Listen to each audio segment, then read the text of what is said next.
Chers frères et sœurs, loué soit Jésus-Christ. Aujourd'hui, 1er juin 2025, nous fêtons le 7e dimanche de Pâques à l'année liturgique C.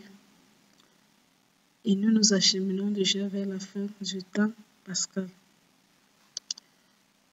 La première lecture de ce dimanche est tirée du livre des Actes des Apôtres, chapitre 7, versets 55 à 60. En ce jour-là, Étienne était en face de ses accusateurs remplis de l'Esprit Saint. Il fixait le ciel du regard et vit la gloire de Dieu et Jésus debout à la droite de Dieu. Il déclara: Voici que je contemple les cieux ouverts et le Fils de l'homme debout à la droite de Dieu. Alors ils poussaient de grands cris et se bouchaient les oreilles. Tous ensemble, ils se précipitaient sur lui, l'entraînaient hors de la ville et se mirent à le lapider. Les témoins avaient déposé leurs vêtements aux pieds d'un jeune homme appelé Saul. Étienne, pendant qu'on le lapidait, priait ainsi: Seigneur Jésus, reçois mon esprit. Puis se mettait à genoux, s'écriait d'une voix forte: Seigneur, ne leur compte pas ce péché. Et après ces paroles, il s'endormit dans la mort. Parole du Seigneur. Le psaume du jour, c'est le psaume 96. Le Seigneur est roi, les crèves sur toute la terre. Le Seigneur est roi, les crèves sur toute la terre. Le Seigneur est roi, exulte la terre, joie pour les îles sans nom. Justice et gloire sont l'appui de son trône. Le Seigneur est roi, les crèves sur toute la terre. Les cieux ont proclamé sa justice et tous les peuples ont vu sa gloire. À genoux devant lui, tous les dieux. Le Seigneur est roi, les crèves sur toute la terre. Tu es Seigneur, les crèves sur toute la terre, tu domines de haut tous les dieux. Le Seigneur est roi sur toute la terre. Deuxième lecture. Lecture de l'Apocalypse de Saint Jean, chapitre 22. Versets 12 à 14, puis versets 16 à 17 et verset 20. Moi, Jean, j'ai entendu une voix qui me disait: Voici que je viens sans tarder et j'apporte avec moi le salaire que je vais donner à chacun selon ce qu'il a fait. Moi, je suis l'alpha et l'oméga, le premier, le dernier, le commencement et la fin. Heureux ceux qui lavent leurs vêtements, ils auront droit d'accès à l'arbre de la vie. Et les portes, ils entreront dans, et par les portes, ils entreront dans la vie. Moi, Jésus, j'ai envoyé mon ange vous apporter ce témoignage au sujet des églises. Moi, je suis le rejeton, le descendant de David, l'étoile resplendissante du matin. L'esprit et l'épouse disent: Viens. Celui qui entend, qu'il dise: Viens. Celui qui a soif, qu'il vienne. Celui qui le désire, qu'il reçoive l'eau de la vie gratuitement. Et celui qui donne ce témoignage déclare: Oui, je viens sans tarder. Amen, amen. Amen, viens, Seigneur Jésus. Parole du Seigneur. Alléluia, alléluia, je ne vous laisserai pas orphelin, dit le Seigneur. Je reviens vers vous et vos cœurs se réjouira. Évangile de Jésus-Christ selon Saint Jean, chapitre 17, versets 20 à 26. En ce jour-là, les yeux levés au ciel, Jésus priait ainsi: Père Saint, je ne prie pas seulement pour ceux qui sont là, mais encore pour ceux qui, grâce à leur parole, croient en moi. Que tout soit un, comme toi, Père, tu es en moi, et moi en toi, qu'ils soient un en nous eux aussi, pour que le monde croie que tu m'as envoyé. Et moi, je leur ai donné la gloire que tu m'as donnée, pour qu'ils soient un comme nous sommes un. Moi en eux et toi en moi, qu'ils deviennent ainsi parfaitement un, afin que le monde sache que tu m'as envoyé, et que le Père les a aimés comme tu m'as aimé.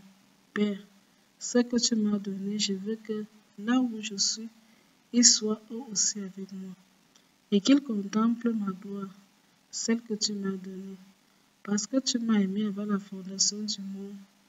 Père juste, le monde ne t'a pas connu, mais moi je t'ai connu, et ceux-ci ont reconnu que tu m'as envoyé. Je leur ai fait connaître ton nom, et je le ferai connaître, pour que l'amour dont tu m'as aimé soit en nous, et que moi aussi je sois en nous. Acclamons la parole de Dieu. Chers frères et sœurs, nous venons d'écouter dans les textes qui sont soumis à notre méditation en ce C'est un dimanche de Pâques, année liturgique. Et comme je l'ai dit, nous acheminons vers la fin du temps pascal, parce que le temps pascal a 7 dimanches. Dimanche prochain, nous fêterons la Pentecôte. Voilà, fêterons la Pentecôte. Après, ce sera la Sainte Trinité, les autres fêteront Sacré-Cœur et Saint-Sacrement. Le mois de juin, d'abord, nous est consacré au Sacré-Cœur de Jésus. Donc, nous vous invitons durant ce mois à prier pour le Sacré-Cœur de Jésus. Voilà. Et nous nous apprêtons Dieu aussi avec la Pentecôte à faire une veine à l'Esprit Saint pour demander à Dieu Seigneur de nous envoyer l'Esprit Saint, les 7 dons de l'Esprit Saint, la sagesse, l'intelligence, la crainte de Dieu, la piété, la force, le conseil et la science. Alors, pour les textes de ce jour, que peut-on retenir en quelques mots? Dans la première lecture, là, nous voyons, c'est le martyre de Saint Étienne. Étienne, c'est le tout premier chrétien martyr. Bon, après Jésus, c'est le tout premier chrétien, mort martyr en Israël. Étienne sera arrêté et il sera jugé, condamné à cause de sa foi. Et qu'est-ce qu'il fait? Qu'est-ce qu'il fait même qui motive les gens à le condamner? C'est la déclaration d'Étienne. Il dit qu'Étienne fixait les yeux au ciel, il vit la gloire de Dieu et Jésus debout à la droite de Dieu, l'agneau de Dieu. Et il déclara, pour ça que je contemple les cieux ouverts et le Fils de l'homme debout à la droite de Dieu. Imaginez-vous un peu que quelqu'un, ceux qui détestaient Jésus, ils savaient qu'après la mort de Jésus, là, surtout comme on a quitté Jésus, on a pu fouetter quelqu'un comme on avait fouetté Jésus. C'est bien qu'il était défiguré. On n'a pas torturé quelqu'un comme on avait torturé Jésus. Il avait été torturé, Jésus. Avant que vendredi, le visage était couvert de crachats, on l'a torturé. Sauf à cause de quoi on a fait Jésus. Maintenant, vendredi, on l'a fouetté. On ne sait pas comment Jésus s'est levé encore au prétoire. Il a eu la couronne d'épines. Il a dit qu'il avait une plaie sur l'épaule. Quand il marchait en route, le sang pilé ne ressemblait à rien. Il est mort. Il ne ressemblait plus à un fiston, homme de douleur. Les prêtres et ses ennemis, les pharisiens, savaient qu'avec la mort de Jésus, on ne parlera même plus de lui. Et que personne ne parlera plus. Mais ils sont surpris que, mais, plus on persécute même ses disciples, plus ils parlent même de lui. Après la Pentecôte, mais le mouvement même s'est répandu. Si bien que même Étienne va finir par se convertir à devenir diacre, parce qu'il fait partie de ce diacre. Et voilà qu'au tribunal, pendant qu'on juge Étienne pour sa foi, il déclare lui ouvertement qu'il vient d'avoir une vision. Il a vu Jésus à la droite de Dieu. Jésus avec là, on a condamné Caïphe, lors du Sanhédrin, avait condamné Jésus pour blasphème. Pourquoi? Parce que Jésus avait dit, quand on a demandé à Jésus, dis-nous si tu es le Messie, le Fils de Dieu vivant. Jésus, qui a longtemps gardé cela, ne répondait à aucune question, aucune accusation. Mais lorsqu'on lui a posé la question si tu es le Messie, le Fils de Dieu, il n'a pas hésité. Il dit que je le suis. Jésus déclare ouvertement qu'il est le Messie, qu'il est le Fils de Dieu. En disant qu'il est le Fils de Dieu, on comprend que c'est le gars de Dieu. Caïphe et sa bande l'ont condamné pour blasphème. Quand ils sont allés maintenant chez... Parce qu'il a dit le Fils de Dieu. Quand ils sont allés maintenant chez Ponce Pilate, ça a changé, ce n'était plus le blasphème. Parce que chez Pilate, tu dis que tu es Dieu, Fils de Dieu. Même César est un Dieu. Donc, il y a plusieurs dieux. Ça ne dérange pas les Romains. Mais par contre, quand tu dis que Messie au roi des Jeux, alors là, ça devient politique. On l'a accusé d'être Messie. Le motif, c'était plus un motif religieux. C'était un motif politique qu'on a condamné. On savait qu'avec la mort de Jésus, c'était faux. Mais la fait que les apôtres continuent d'évangéliser, les gens ne font que, même après la mort de Jésus, beaucoup ne font qu'adhérer à sa doctrine. Au point où Jésus continue de faire beaucoup de disciples à travers ses apôtres et ses disciples. Et Étienne, qui était à convertir, donc voilà qui vient faire des déclarations. J'ai eu une vision, je viens d'avoir une vision, vous me voyez là. Je vois actuellement Jésus qui est placé à la droite de Dieu.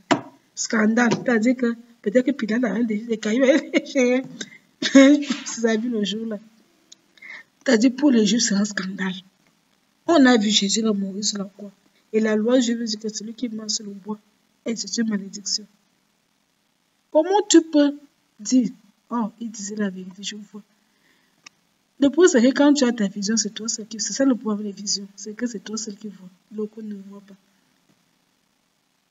Mais Étienne n'a pas eu peur. Il savait bien qu'en disant ça, les gens, mais il n'a pas eu peur. N'ayons pas peur de témoigner. Que le courage d'Étienne nous encourage à témoigner de ce que Dieu voit. Nous encourage à témoigner. Une chose c'est sûr que si quelqu'un n'a pas aimé ton père, ce n'est pas toi qui vas venir aimer. Ça c'est clair. Ceux qui n'ont pas aimé Jésus ne sont pas les apôtres qui vont aimer. Et ce qui plaît aussi, c'est que lorsqu'on va le tuer, il sera lapidé. Il sera lapidé. C'est comment Étienne meurt. Il recommande son âme au Seigneur. Seigneur Jésus, reçois mon esprit. C'est ce que aussi nous, chrétiens, devons faire.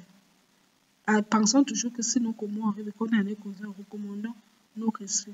De même que Jésus avait dit sur la croix, Père, en que tes mains, j'ai remis mon esprit. Étienne meurt en disant, Seigneur Jésus, je reçois mon esprit. Quelle belle prière. La prière de Jésus qui devient la prière d'Étienne. Jésus remet son esprit à son Père. Étienne meurt en remettant son esprit à Jésus. Et puis, il a dit à Jésus, ne compte pas ses péchés. Il demande pardon pour ses bourreaux, qui ne se rendent même pas compte qu'ils sont en train de commettre un crime. Mais lui, il demande pardon. De même que Jésus avait dit sur le croix, Père, pardonne, ne savent pas ce qu'il faut. Étienne dit aussi, Seigneur, ne leur compte pas ses péchés. Appuyons aussi à prier pour nos ennemis, pour ceux qui nous font du mal, pour ceux qui nous persécutent. Prions pour eux.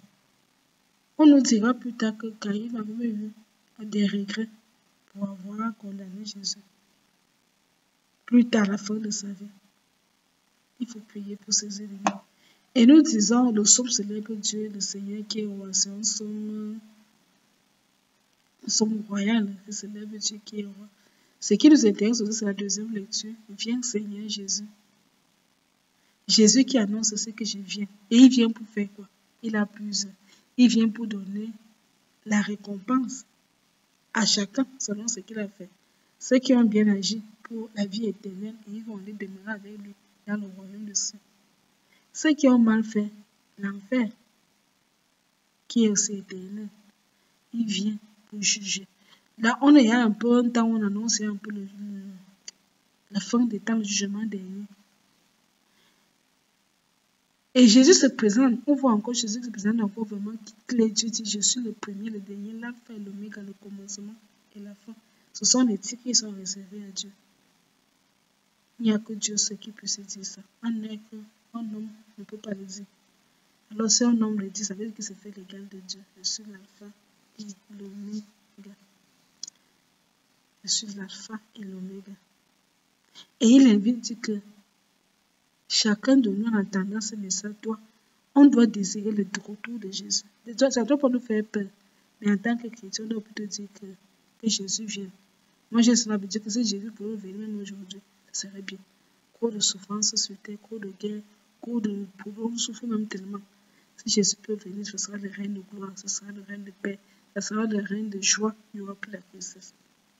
C'est pour là que Jésus dit que celui qui entend dise, viens.